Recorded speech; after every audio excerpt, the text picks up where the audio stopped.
Hello and welcome to CrossTalk, where all things are considered. I'm Peter Lavelle.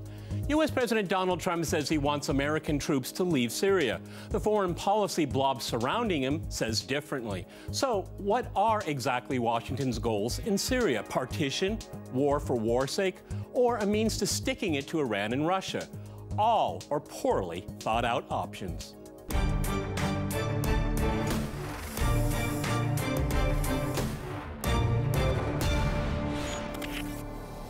Cross-talking Syria, I'm joined by my guest, Gareth Porter in Washington. He's an independent investigative journalist and historian, as well as author of Manufactured Crisis, The Untold Story of the Iran Nuclear Scare. In London, we have Danny Mackey. He is a Syria commentator and co-founder of Syrian Digital Media Group. And in Doha, we cross to Mohammed Shirkawi. He is a professor of conflict resolution at George Mason University and author of What is Enlightenment? Continuity or Rupture in the Wake of the Arab Uprisings. All right, gentlemen, crosstalk rules in effect. That means you can jump in anytime you want, and I always appreciate it. Danny, let me go to you, because I know you just came back from Syria, so you have a good feel for the lay of the land here. You know, I asked in my introduction just exactly what do you think Washington's goals are, because I guess it depends on who you ask in Washington these days. Go ahead, Danny.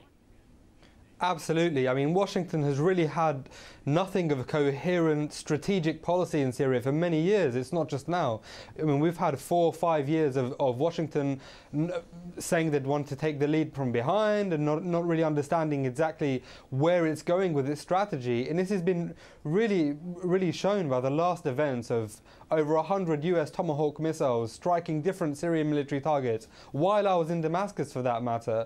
And at the end of the day, 3 or 4 hours later, you've got pro-Assad protests within Syria and jubilation on the streets because they know Washington will not achieve their policy of regime change, and that this is purely a symbolic / limited strike on different military targets. But it doesn't come with a package. There is no package at the moment. There is no clear consensus over what the US wants to do in Syria. It's just bits and pieces. And but if you read between the lines, what you've got is an administration where you sense a lot of people want to leave Syria. Trump really doesn't know what he wants, and it's all up in the air. And if I was America's allies at the moment in the region, especially Saudi Arabia, I would be very worried over what the US wants to do in Syria. You know, Gareth, maybe this is by design, because there is no real reason for the United States to be in Syria. Actually, it is there illegally under international law. I also said in my introduction, is this just a means, a policy wedge, a tool to stick it to Iran and the Russians? Well, at one level, you could say that it's all of the above, because there are people within the national security bureaucracy who hold those goals. But at the same time, you know, there has been, as Danny just said, no coherent strategy. There's been no agreement on what U.S. policy should be, what U.S. strategy should be for many years. And you know, beginning with the original decision to intervene on behalf of the armed opposition to Assad back in 2011, when the president himself, when President Obama knew very well that he didn't really want to do it. He felt that this was getting into another sort of Afghanistan-type intervention, which could not turn out well. He made that argument, we know, repeatedly over the next couple of years. And at the same time, you had Hillary Clinton and David Petraeus and others in his administration pushing for a much more aggressive policy. That's been the pattern now for years. Now, today you have Trump, as everyone knows, really expressing repeatedly the desire to get out of Syria and to have a very strict time limit on the war against ISIS, and the military saying, no, we can't do that, and others in the administration clearly not in sympathy with it. And so there's a kind of uncertainty about how that's going to play out. But if you look at it in the larger picture of geopolitics, you know that basically the President of the United States and the President of Russia are both not interested in having a war continue. in Syria, and I think that that ultimately is going to play a big role in how this plays out in the next year. Yeah, let's see how this plays out. Mohammed, let me go to you in Doha. It seems to me one of the reasons why the U.S. is staying there, first of all, it doesn't like the current condition, and it wants to be a power broker. It wants to be part of some kind of settlement. And it wants to make sure it's a settlement that it wants. So it's still kind of hedging its bets for regime change. I'm sure that there's pressure from the Saudis and the Israelis to stay there as well. But it all ties together is that it is really incoherent, and we have these situations where we have these false, as far as I'm concerned, it was a false flag operation, this chemical weapons attack. I mean, I guess a lot of the regional players have to be very worried about what the U.S. is going to do because it doesn't know what it wants to do. Go ahead in Doha. Well, apparently there have been mixed signals coming from the White House in particular, and I think there is no disagreement that President Trump lacks a coherent strategy or an after-attack plan, how to sustain the presence or how to sustain the impact of the U.S. foreign policy in the Middle East. Across the region, the recent attacks in Homs and in Damascus have been ridiculed because he raised the expectations very high by condemning the red line of his predecessor Barack Obama in 2013. So far, I think Trump has entrapped himself in the very same position like Obama, and his lack of effectiveness on the field has turned the United States into a joke now. And I think now the Iranians are smiling, the Saudis are bewildered, and also most of the governments here are asking what's next. And I think this is a $64,000 question. Yes, and I will add one more perplexity to all this, Danny, is Turkey. Okay, the U.S. It won't cut the Kurds loose. This drives the Turks mad. Okay, and I've said repeatedly, I think the Turks are in Syria illegally under international law. However, I do understand their concern. I can see from their position about their security issues vis-a-vis the Kurds. I understand it. I don't necessarily agree with it. But really is what at stake here. Not only is there ambiguity coming from Washington, there is a very serious danger to NATO unity. And, you know, it is being played out on the ground. And talking about red lines, I don't see the Turks backing down at all. Go ahead, Danny.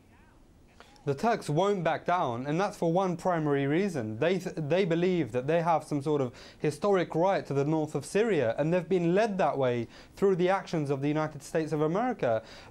If you look at the situation now between Turkey and the Kurds and Turkey in northern Syria, you've got the start of another very, very, very long war. I don't think that this will end anytime soon, and what the US has got out of all of this is actually that it's a very weak ally. The moment one of its allies faces a problem or faces danger, the US just ups and leaves and pretends like nothing has happened. And the Kurds have only gone to the Russians and gone to Assad because they feel that the US has betrayed them, because the US just left them. They allowed Turkey to literally eat up all of this Kurdish territory in the north of Syria. Now, what we're seeing in the whole country, which is very different to how the previous situation was, is it's a war of peripheries now, if you look at it. The only areas where there's conflict and there's tension is border areas, you know, between Syria and Turkey, Syria and Iraq, Syria and Lebanon, Syria and Jordan. The center of the country has been retaken because of the Russian intervention in 2015. And now we go back to that huge intervention. Without Russia intervening, we wouldn't have this situation today.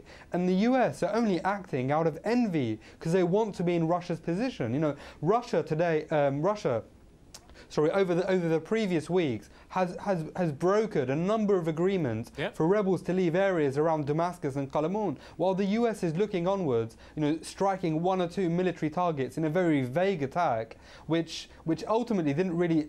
If Syria had chemical chemical weapons ability, those strikes would not have affected it because Trump essentially gave them a week's notice by posting it on Twitter. So this is the way the US is running its wars these days, and by Trump's tweets. And this is something he said he would never, ever do. One of his first press conferences, he said, I will never tell you what I'm going to do. And then he telegraphs it. But Gareth, he did that on purpose because he knows he's painted himself into a corner, and his advisors are making sure that he doesn't have any maneuver room. So that's why you throw these missiles at them. I've heard a dozen different versions about how many of them made their target, how many of them were shot down, how many of them didn't work, okay? I don't know, okay? But the American version doesn't stand up to much scrutiny from what I can tell. Go ahead, Gareth. It was just political theater. It wasn't actually a military strike. It was political theater. Gareth.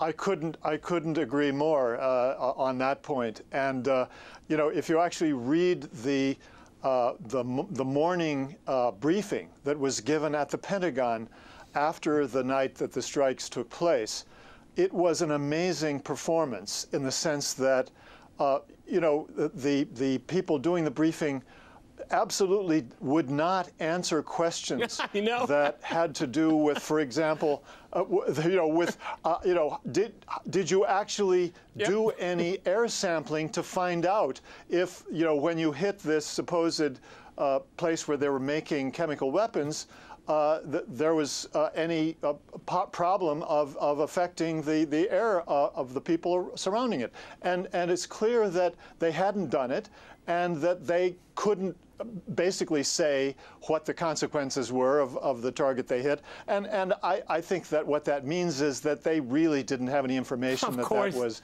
a place where they were producing Garrett, this let me kind of jump in chemicals. here. Let me jump in here. We've got to go to a hard break, and after that hard break, we'll continue our discussion on Syria. Stay with RT.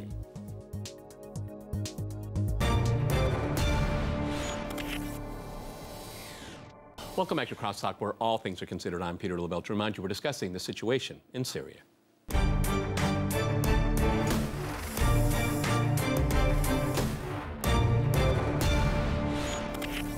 Okay, let me go back to Mohammed in Doha. Nikki Haley, she says she's not confused. I think she's confused all of the time. She made it very clear that the U.S. presence in Syria is aimed at Iran. She was very clear about that. Of course, people in the White House didn't like her saying it, but she said she's not confused, okay? Is this really what it's really all about? Is it because of the political the status quo in Syria, where other actors are creating political facts, and the U.S. is just occupying? Are they really turning in a different direction? Is this really what it's all about, is focusing in on Iran? Well, I think that Nikki Haley is not the only U.S. official in the Trump administration who is confused or doesn't know how to paraphrase the intentions of Trump.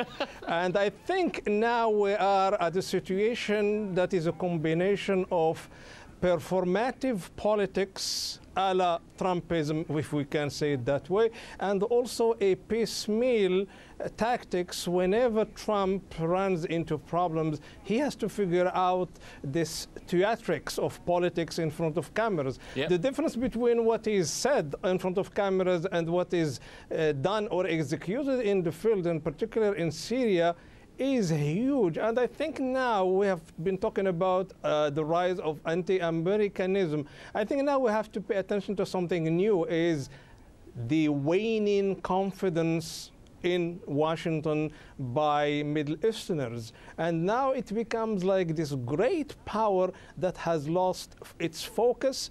And also probably Trump has put so much on his plate that he can handle now. We have the future escalation next month with Iran and the nuclear deal. We have the upcoming summit with the North Korean leaders. So much to deal with. And I think now Trump has probably lowered his, the expectations of the public here in this region of the world by embracing so many adventures.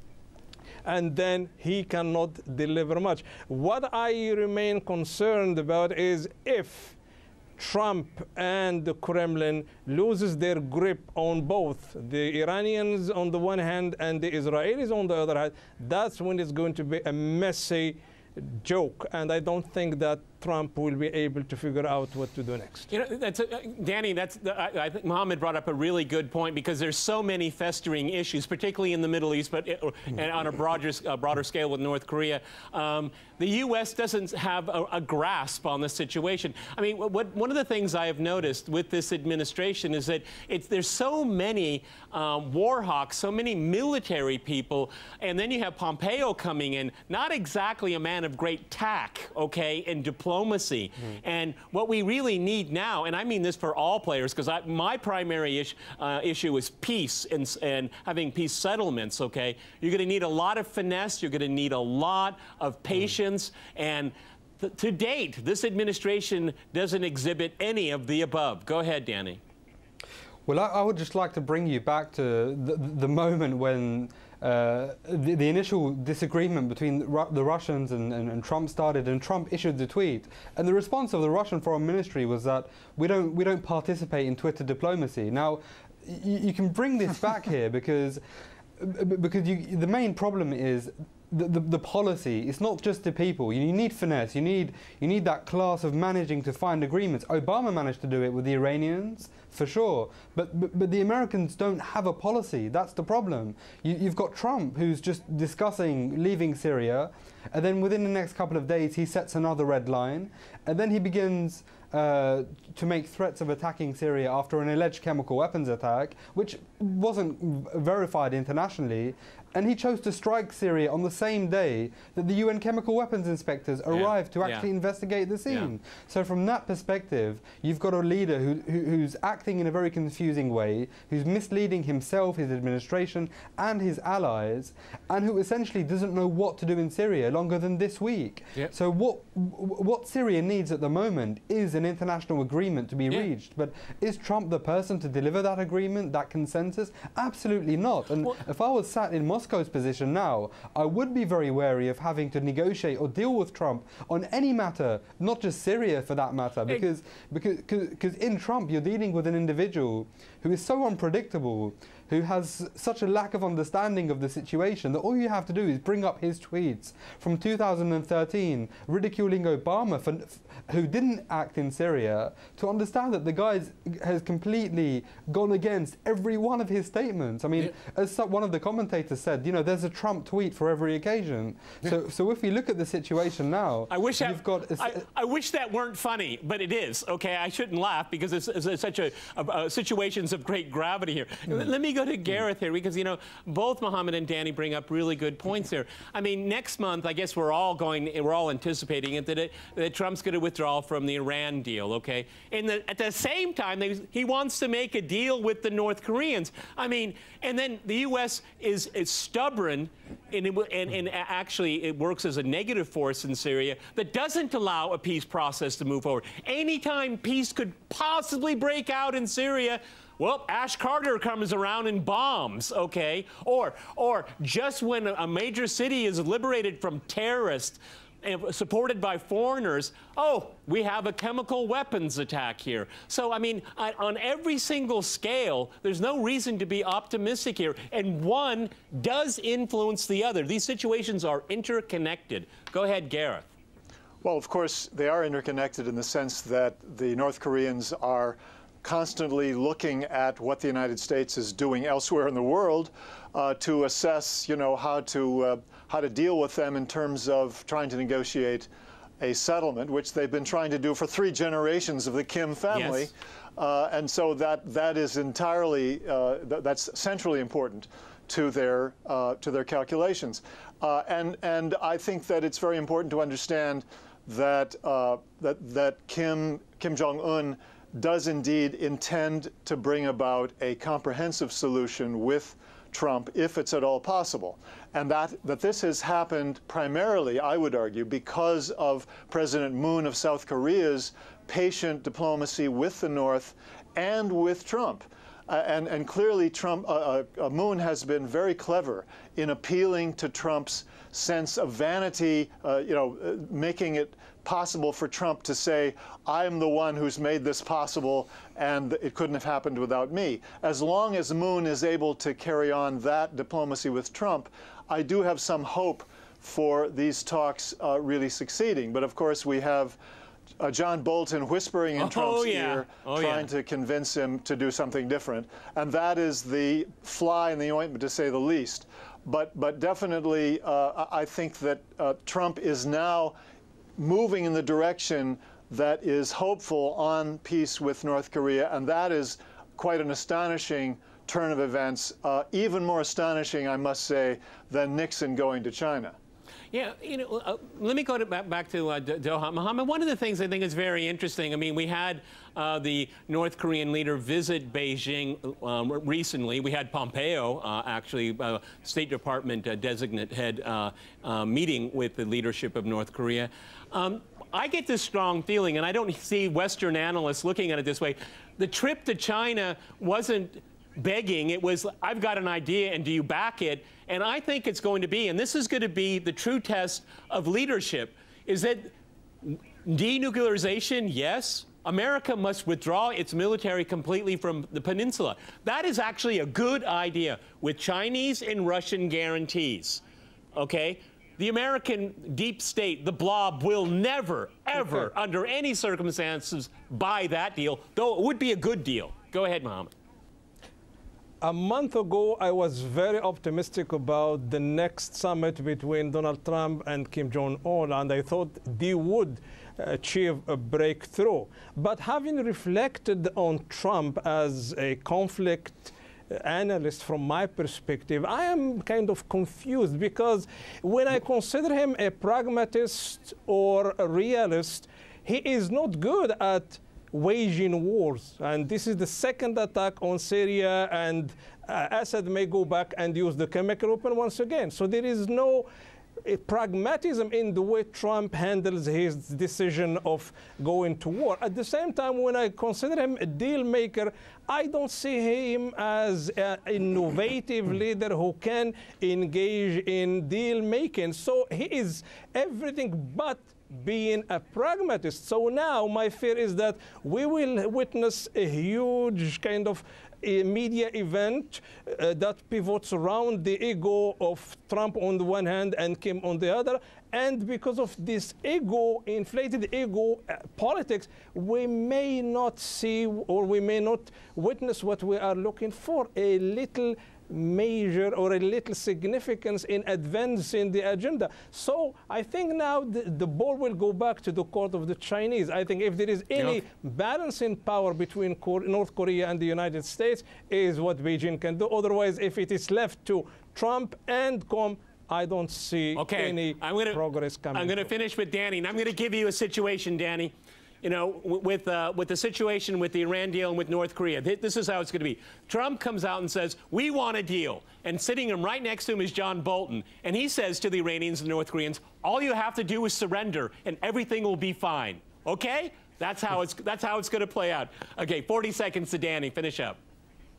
It's more likely that it will play out that way. But in essence, what the fundamental flaw in Trump's Syria action was, which will lead to huge problems now in the future, was setting a precedent and saying that he was going to stick by it. Because now, any whiff of an idea that chemical weapons might have been used, and he will be under immense pressure internally to strike Syria again. And if he does attack Syria again, who knows the next time what kind of response will be from the Russians, from the Iranians, from the Syrians. And you've got to remember, there are US troops on the ground in Syria who, for the short part, apparently Saudi Arabian troops are going to go in now and replace them. So you've got this policy which is up in the air, but Trump has set a very dangerous precedent now in Syria. Okay, on that point, gentlemen, we've run out of time. Many thanks to my guests in Washington, London, and in Doha. And thanks to our viewers for watching us here at RT. See you next time. And remember, Crosstalk rules.